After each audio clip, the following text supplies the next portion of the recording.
તો રાજકોટ ગોંડલ માર્કેટયાર્ડમાં ડુંગળીની હરાજીનો પ્રારંભ થયો છે। ખેડૂતોના 2 દિવસના વિરોધમાં ડુંગળીની હરાજી ફરી શરૂ કરાઈ છે। ખેડૂતોના વિરોધ પહેલા 55,000 કટ્ટા ડુંગળીની આવક જોવા મળી હતી।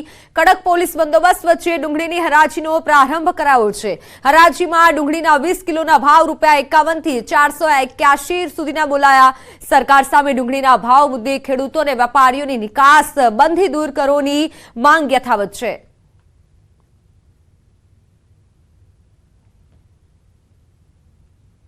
आज शांतिपूर्ण माहौल में डूंगरी वेची है खेडूए पण खेडूनो माल बगड़े से खेडू लाचार से एटले खेडूत वेचे से। सोमवार सुधी में सरकारश्री ने विनंती के भाई निकास पासी चालू करावो, खेडूत ने बहुत नुकसानी जाय छे भाई। तो अमरेलीना सावरकुंडलामां एपीएमसीए वेपारीनी असभ्य वर्तन करवा बदल नोटिस फटकारी हती। वेपारी महामंडळे जाहेर हराजी ચોક્કસ મુદત માટે બંધ રાખવાનો નિર્ણય લીધો છે। ત્યારે આજે બીજા દિવસે પણ મગફળી, કપાસ સહિતની જણસીઓની જાહેર હરાજી બંધ કરી છે।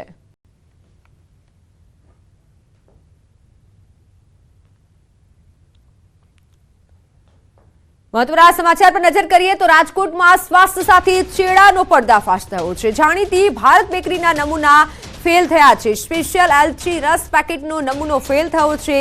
સિન્થેટિક ફૂડ કલર ભેળવાયો હોવાનો ખુલાસો થયો છે।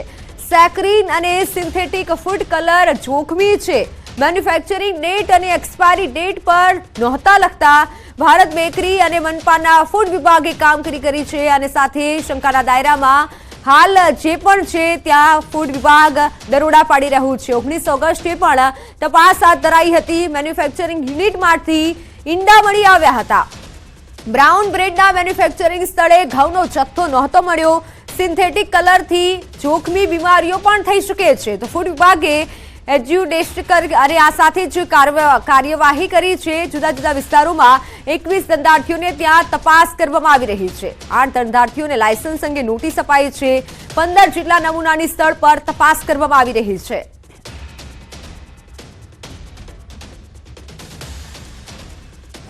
રાજકોટ મહાનગરપાલિકા દ્વારા ભારત બેકરી પ્રાઇવેટ લિમિટેડની નામની જે પેઢી છે ત્યાં મેન્યુફેક્ચરિંગ જે યુનિટ આવેલું છે ત્યાં 19 ઓગસ્ટના રોજ દરોડાની કામગીરી કરવામાં આવી હતી।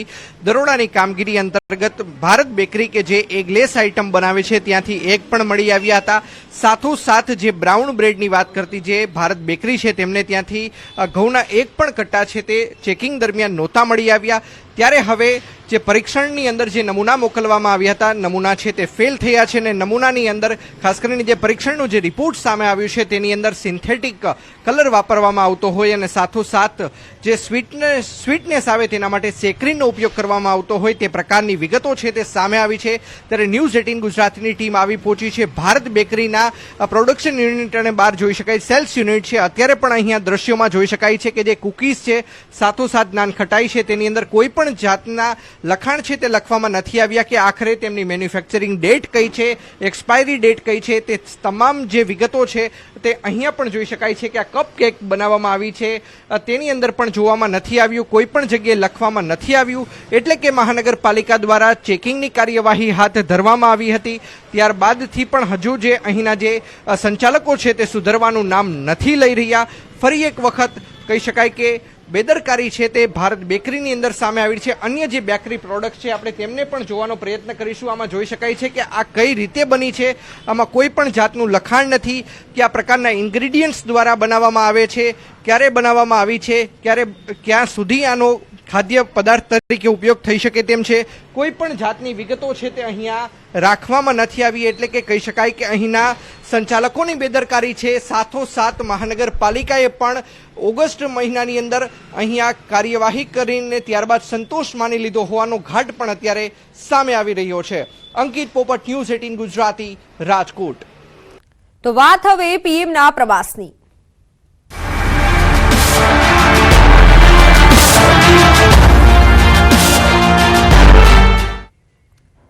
સુરત એરપોર્ટને આંતરરાષ્ટ્રીય દરજ્જો મળ્યો છે। કેન્દ્રીય કેબિનેટમાં મહત્વનો નિર્ણય લેવાયો છે। સુરત એરપોર્ટને ઇન્ટરનેશનલ એરપોર્ટ તરીકે મંજૂરી મળી છે। પીએમ મોદીની અધ્યક્ષતામાં કેબિનેટ બેઠક મળી હતી।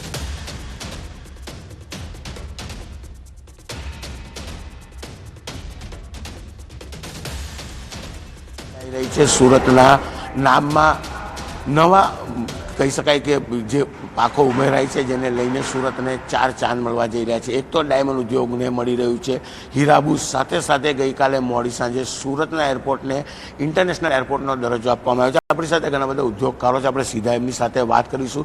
સુરત એરપોર્ટને ઇન્ટરનેશનલ એરપોર્ટનો દરજ્જો મળ્યો છે તે એક ખૂબ ખુશીની વાત છે સુરતીઓ માટે અને ડાયમંડ ઇન્ડસ્ટ્રી માટે, ટેક્સટાઇલ માટે અને ઉદ્યોગકારો માટે પણ બહુ ખુશીના સમાચાર છે. અને 17 તારીખથી જે સુરત ઇન્ટરનેશનલ એરપોર્ટ પર સીધી સુરતથી દુબઈની ફ્લાઇટ જે શરૂ થઈ રહી છે બહુ આવકાર્ય છે. દુનિયાના કોઈ દેશોમાં જવાનું થાય રો મટીરિયલ માટે કે પોલિશિંગ માટે, સેલિંગ માટે, તો અહીંયાથી બોમ્બે જવું પડતું. બોમ્બેથી ફ્લાઇટ પકડવી હતી. બહુ ખુશીની વાત છે કે સુરતને ઇન્ટરનેશનલ એરપોર્ટનો દરજ્જો મળવાથી બહુ એટલે બહુ ઉત્સાહ, બહુ ખુશી, એની કોઈ સીમા નહીં, એટલી મોટી વાત છે. સુરત એક ખૂબસૂરત બની જશે અને ભવિષ્ય સુરતનું બહુ સારું છે, કારણ કે એરપોર્ટ મળ્યું છે, ડાયમંડ બુશ મળ્યું છે. નરેન્દ્રભાઈના કાલે ઓપનિંગ થયા પછી આવતા વર્ષોની અંદર દુનિયાના લોકો ખરીદી માટે સુરત પધારશે. અહીંથી દુબઈ જવું હોય, હોંગકોંગ જવું હોય તો અમારે બોમ્બે જવું પડતું હતું ને અમારા સમયનો ઘણો એવો વેડફાઈ જતો હતો. આજે અમે એક દિવસમાં હવે જ્યારે દુબઈમાં ટેન્ડરો થતા હોય કે કોઈ બી એક્ઝિબિશનો થતા હોય તો અમે ખાલી એક દિવસ સવારથી સાંજે અમારો ટાઈમ બગાડ્યા વગર અમે આજે જ્યારે આવી જશું, તેથી સમયની કિંમત બચશે. પ્રધાનમંત્રી નરેન્દ્ર મોદી 17 ડિસેમ્બરે સુરત ડાયમંડ બુર્સનું ઉદ્ઘાટન કરશે. વિશ્વની સૌથી વિશાળ કોર્પોરેટ ઓફિસ હબ તરીકે ડાયમંડ બુર્સ રાજ્ય અને દેશના આર્થિક વિકાસ માટે મહત્વનો ભાગ ભજવશે. 3400 કરોડના ખર્ચે 35.54 એકરમાં બનેલા આ ડાયમંડ બુર્સ રફ અને પોલિશ્ડ ડાયમંડ ટ્રેડિંગનો ગ્લોબલ સેન્ટર બનશે. આ ડાયમંડ બુર્સમાં 4500થી વધારે ઓફિસો એકબીજા સાથે જોડાયેલી છે, જ્યાં 67000 જેટલા લોકો એક સાથે કામ કરી શકશે. આ ઉપરાંત અહીં પ્રવેશ પહેલા high security checkpoints, public announcement system પણ આવેલ છે. બિલ્ડિંગના ગ્રાઉન્ડ ફ્લોર પર બેંક, રેસ્ટોરન્ટ, ડાયમંડ લેબ વગેરેની સુવિધાઓ પણ ઉપલબ્ધ કરાવાઈ છે. સુરતમાં બનેલા ડાયમંડ બુર્સ પર દેશ વિદેશના વેપારીઓની નજર રહેશે.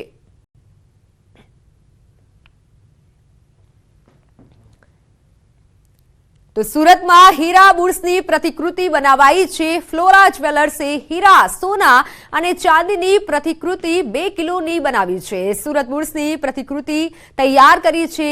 હીરા બુર્સ આઇકોનિક બિલ્ડિંગ હોવાથી પ્રતિકૃતિ બનાવી છે. 7 રાજ્યોના 35 કારીગરોએ આ પ્રતિકૃતિ તૈયાર કરી છે.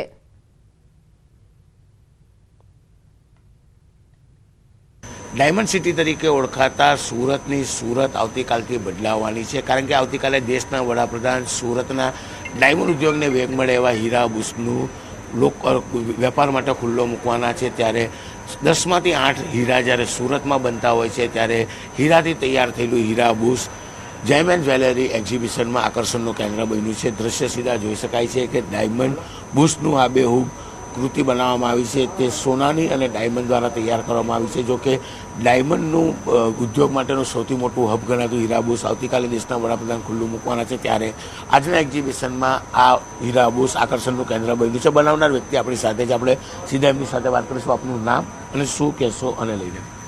Jatin Kakadiya, flora jewels private limited. આ એક ભારત શ્રેષ્ઠ ભારત અને આત્મનિર્ભર ભારતનું એસટીબીનું આ બેજોડ પ્રતિકૃતિ અમે બનાવી છે. 35 જેટલા અમારા કારીગરોએ અલગ અલગ રાજ્યના, એમણે આ 60 દિવસની એમની અગાધ મહેનત છે થી અમે આ બનાવી છે.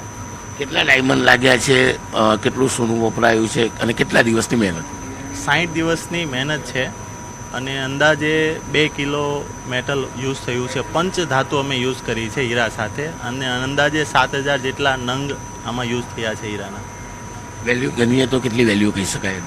આની વેલ્યુ તો એનું કારણ છે કે અમે આ પ્રતિકૃતિ આવતીકાલે માનનીય પ્રધાનમંત્રી મોદી સાહેબ જ્યારે એસટીબીનું ઉદ્ઘાટન કરવાના છે ત્યારે અમે એમને આ પ્રતિકૃતિ ભેટ આપવાના છીએ. એટલે પ્રતિકૃતિ આ ભેટ આપવાના છીએ એટલે આની કોઈ અનમોલ વસ્તુ છે, કિંમત ન હોય. બિલકુલ, દેશના વડાપ્રધાન કાલે સુરત આવવાના છે અને હીરાબુશ જ્યારે ઉદ્યોગ માટે ખુલ્લું મૂકવાના છે ત્યારે ગિફ્ટ પેટે આ કલાકૃતિ તૈયાર કરવામાં આવી છે તે તો આપવામાં આવશે. પણ સૌથી મહત્ત્વની વાત છે, કલાકૃતિ હોય કે ઓરિજિનલ ડાયમંડ બુશ હોય, અલગ અલગ રાજ્યના તમામ લોકો એકત્ર થઈને આ બુશ તૈયાર કર્યું છે. એટલે કે કલાકૃતિ બનાવનાર જે મજૂરો કારીગર છે તે બી અલગ અલગ રાજ્યના છે અને ડાયમંડ બુશ બનાવ્યું છે તેમાં અલગ અલગ પ્રાંતના શ્રમિકો છે. એટલે કે કહી શકાય કે ડાયમંડ બુશ ચર્ચાનું કેન્દ્ર છે અને ચોક્કસ આ ડાયમંડ બુશ સુરતની ઓળખમાં એક નવા 4 ચાંદ ઉમેરે તેવું દેખાઈ રહ્યું છે. કેમેરામેન ભરત બ્રહ્મભટ્ટ સાથે કીર્તેશ પટેલ, ન્યૂઝ 18 ગુજરાતી, સુરત. તો મહત્વના સમાચાર, પીએમ મોદી આવતીકાલે સુરત આવશે. પીએમના સ્વાગત માટે સુરતમાં ભવ્ય તૈયારીઓ કરવામાં આવી રહી છે. પ્રદેશ ભાજપ પીએમનું ભવ્ય સ્વાગત કરશે. વિવિધ 6 પોઈન્ટ ઉપર પીએમનું સ્વાગત કરવામાં આવશે. ભાજપના 5,000 કાર્યકરો સ્વાગત કરશે. ધારાસભ્યોને પ્રધાનમંત્રીના સ્વાગત માટે જવાબદારી સોંપવામાં આવી છે. ઓએનજીસી બ્રિજ પાસે, ઓપી ફાર્મની સામે, મનભરી ફાર્મ પાસે સ્વાગત કરવામાં આવશે. રોડ મટીરીયલ ડેપો પાસે, Dalmia farm, CB Patel cricket stadium પાસે સ્વાગત કરાશે. ભાજપના કાર્યકરો ઉપરાંત મોટી સંખ્યામાં રત્ન કલાકારો પણ પ્રધાનમંત્રીને આવકારશે. રત્ન કલાકારો આવકાર બાદ કાર્યક્રમમાં જોડાશે.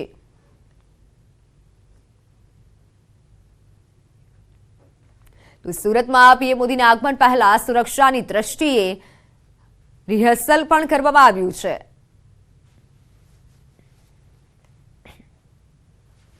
વડાપ્રધાન નરેન્દ્ર મોદી આવતીકાલે સુરતના મહેમાન બનવા જઈ રહ્યા છે. ડ્રીમ સિટી ખાતે આવેલા હીરા બુશના ઉદ્ઘાટન માટે આવી રહ્યા છે. ત્યારે આગલે દિવસે દ્રશ્ય સીધા જોઈ શકાય છે કે તેમના કોન્વેની રિહર્સલ કરવામાં આવી રહી છે. જે પ્રકારે કોન્વે આવી રહ્યો છે દ્રશ્ય સીધા જોઈ શકાય છે કે સુરત ખાતે પહોંચશે. સુરત ખાતે આવીને પહેલા એરપોર્ટનું ઉદ્ઘાટન કરશે. ત્યારબાદ તેઓ સીધા સુરતના ખજોદ ખાતે આવેલા ડ્રીમ સિટીના ડાયમંડ બુશ ખાતે પહોંચશે. ત્યાં આગળ ડાયમંડ બુશમાં પ્રથમ વિઝિટ કરશે. ત્યારબાદ 2000 જેટલા મહેમાનો જે દેશ વિદેશથી આવેલા છે તેમને સંબોધન કરશે. સૌથી મહત્વની વાત છે કે ડાયમંડ બુશ હીરા ઉદ્યોગનું સૌથી મોટું એક સપનું હતું. ડાયમંડ બુશમાં 45,000 કરતાં વધારે ઓફિસો આવી છે. દેશ વિદેશના બાયરો અહીંયા હીરા ખરીદવામાં આવશે. કહી શકાય કે ડાયમંડ સિટી એટલે કે સુરતને ડાયમંડ સિટી તરીકે ઓળખવામાં આવે છે અને 10માંથી 8 હીરા જ્યારે સુરતમાં તૈયાર થતા હોય છે ત્યારે ડાયમંડ ઉદ્યોગને વેગ મળે તે માટે ખાસ તૈયાર કરવામાં આવેલું હીરા બુશ આવતીકાલે હીરા ઉદ્યોગકારો માટે ખુલ્લું મૂકવાના છે. ત્યારે આ હીરા બુશનું ઉદ્ઘાટન કરવા દેશના વડાપ્રધાન નરેન્દ્ર મોદી ખુદ આવી રહ્યા છે. ત્યારે દ્રશ્ય જોઈ શકાય છે 24 કલાક પહેલા એટલે કે આવતીકાલે ઉદ્ઘાટન છે એ પહેલા જ દેશના વડાપ્રધાનના કોન્વેની રિહર્સલ ચાલી રહી છે. દ્રશ્ય સીધા જોઈ શકાય છે કે આવતીકાલે આ જ સમયે દેશના વડાપ્રધાન હીરા બુશ ખાતે પહોંચશે. સૌ પ્રથમ આવ્યા બાદ હીરા બુશની મુલાકાત કરશે. પ્રથમ બ્લેક ગાડી છે, બ્લેક ગાડીમાં આગળ બેસીને તેઓ આવશે. સતત તેમનો કોન્વે છે આવી રહ્યો છે. જોઈ શકાય છે હીરા બુશની મુલાકાત બાદ તેઓ અહીંયા કહી શકાય કે એક સભાને સંબોધવાના છે. 2000 જેટલા તમામ હીરા ઉદ્યોગ સાથે જોડાયેલા અગ્રણીઓ અને 2000 કરતાં વધારે મહેમાનો વિદેશથી સુરત આવવાના છે. ખાસ કરીને દેશના વડાપ્રધાન સાથે ગુજરાત રાજ્યના મુખ્યમંત્રી પણ તેમની સાથે અહીંયા આવવાના છે. 1 કલાક જેટલી તેમની સભા ચાલશે. કારણ કે સુરતનો સૌથી મોટો ઉદ્યોગ હીરા ઉદ્યોગ કહી શકાય છે. ત્યારે હીરા ઉદ્યોગને હીરા બુશ શરૂ થયા બાદ સૌથી મોટો વેગ મળે તેવી શક્યતાઓ દેખાઈ રહી છે. લાંબા સમયથી હીરા બુશની આતુરતાથી રાહ જોવાઈ રહેલી, જોકે સુરતને એક સાથે અનેક સોગાતો આવતીકાલે મળવાની છે. હીરા બુશ તો ઓપન થશે, સાથે સાથે સુરત એરપોર્ટને ગઈકાલે જ ઇન્ટરનેશનલ એરપોર્ટનો દરજ્જો આપવામાં આવ્યો છે. એટલે કે તેના નવા ટર્મિનલ બિલ્ડિંગનું ઓપનિંગ સાથે સુરતથી 2 ઇન્ટરનેશનલ ફ્લાઇટોને બી લીલી ઝંડી દેશના વડાપ્રધાન આપે તેવી શક્યતાઓ દેખાઈ રહી છે. કેમેરામેન ભરત બ્રહ્મભટ્ટ સાથે કીર્તેશ પટેલ, ન્યૂઝ 18 ગુજરાતી, સુરત. તો મોરબીથી મહત્વના સમાચાર, મોરબીમાં વધુ એક મહિલાનું હાર્ટ એટેકથી મોત નીપજ્યું છે. ટંકારાના વીરપર ગામે મહિલાને હાર્ટ એટેક આવ્યો. 47 વર્ષીય મહિલાને અચાનક છાતીમાં દુખાવો થયો. સિવિલ હોસ્પિટલમાં તબીબે મહિલાને મૃત જાહેર કર્યા. ટંકારા પોલીસે અકસ્માતે મોતનો ગુનો નોંધી તપાસ હાથ ધરી છે.